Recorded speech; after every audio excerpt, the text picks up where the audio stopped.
Hey everyone, welcome to this session of Unshakable Living, where we take those shakeable aspects in life and get it to that unshakable state. So the last time you saw the two of us together, it was actually pre-2022. We were talking about some New Year's resolutions. So a lot of times, here we are, almost mid-March, I'd say 90% of people have probably already given up on those goals that they had or commitments that they gave to themselves for a New Year's resolution. So today's session, want to follow up on that and say, if you fell into that 90% category, what can you do to get back on track? And if you are in the 10% crushing it, continue with that. But if you fall off the wagon, here's some ways to get back on. So first things first, want to find out what are some things we should do if we have fallen off and not stayed with our commitments. So, like you said, first things first. Make sure you see your falling off as it is, but not worse than it is. You have to remember that each day is a new day, a fresh start. Sometimes not even each day. Each minute is a fresh start. If you ate a crummy breakfast this morning or slept in late and didn't work out or already bought that, online shopping purchase, it's only lunchtime. You can start over. You can make better choices this afternoon. So remember, see it as it is, but not worse than it is.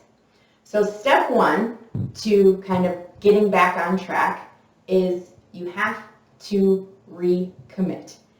Making things super, super simple. We've all heard it. We know the science. Write it down. If you have a goal and you write it down, you are so much more likely to achieve it. So, whatever that New Year's resolution was, let's say saving money. We know we all like Amazon. We all like online shopping. Thank you to technology. It has made it so much easier. So if my, if my New Year's resolution was to maybe scale back on the online shopping and put a few extra bucks in my savings account, write it down. Hang it up wherever you're going to see it every single day, on your refrigerator, on your bathroom mirror, on your closet door. If you have to drive into the office, put it on your dashboard, somewhere where you are going to see it and remind yourself of that goal every single day. And number two, if we're sticking with the finance, saving, scale back on the online shopping kind of idea, make the bad habit a little bit more difficult. I'm going to challenge you and say, if Amazon is your favorite app on your phone, delete it from your phone. Yes, I said it. Delete it from your phone, at least for a week, and see how you feel, how you do. And once you do that, then you can get to step two, which happens to be my favorite part. Yes, step two is the reward. So you get something for actually committing to your resolution and goal that you have. So kind of staying on the same track with Amazon, so you deleted the app for a week.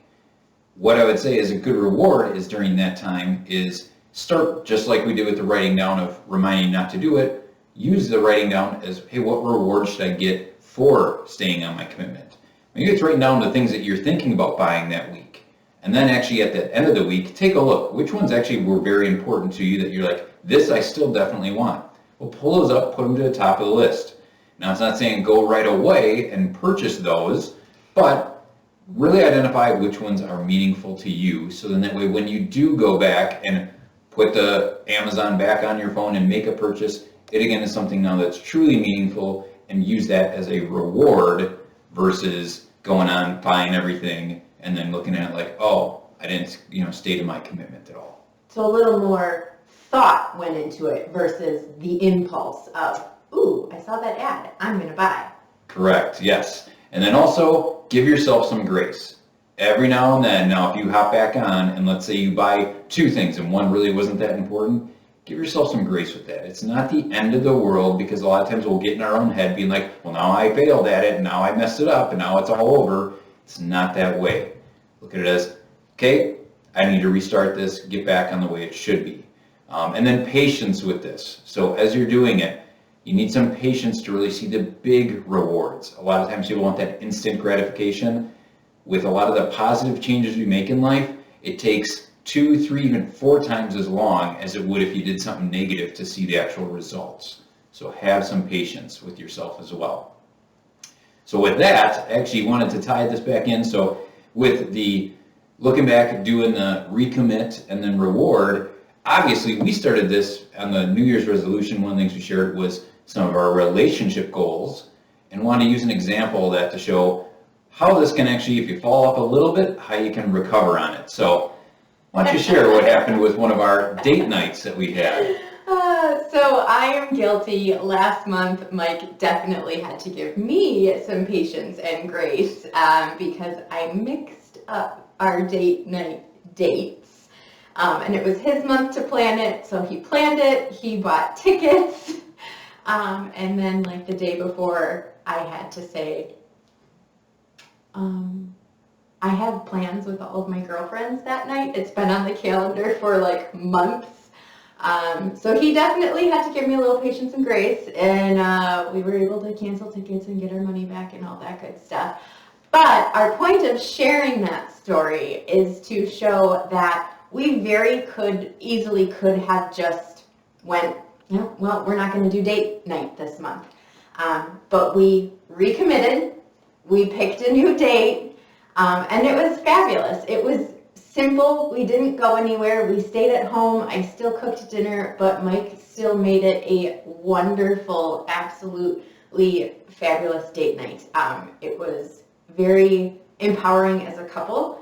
Can I share? Yeah, please do. So he went online and found, I don't even know how many questions. There's 100 questions, yeah, to ask your Of spouse. 100 questions to ask your spouse, which again, I'm sure those things are all over online, Pinterest, that kind of stuff. But it was a great way to kind of see your spouse in a new light and ask questions that you would never think of on a normal day-to-day basis. Something more than just the, how was your day? So it ended up being an absolute wonderful evening, and I think really helped us kind of grow in our dreams and future and what we want to do together as a couple. So it was perfect. But it definitely was totally ideal with, we fell off track, we needed to recommit, and then we found the perfect reward for ourselves by just having date night on a different night. So Yeah, and it was, and that's the purpose of the date nights again, to reconnect the same way we were when we, are kind of trying to woo each other. And now those questions did a great job at that. So it was a fun night. They did. But with that, so New Year's resolutions. If you fell off the way again, it's totally fine. You can get right back on. Every day is a new day. You can't change the past. Hop back on. Get some of these habits in place so that way you can really commit to them this time. And as we always say, stay unshakable, my friends. We'll see you next time.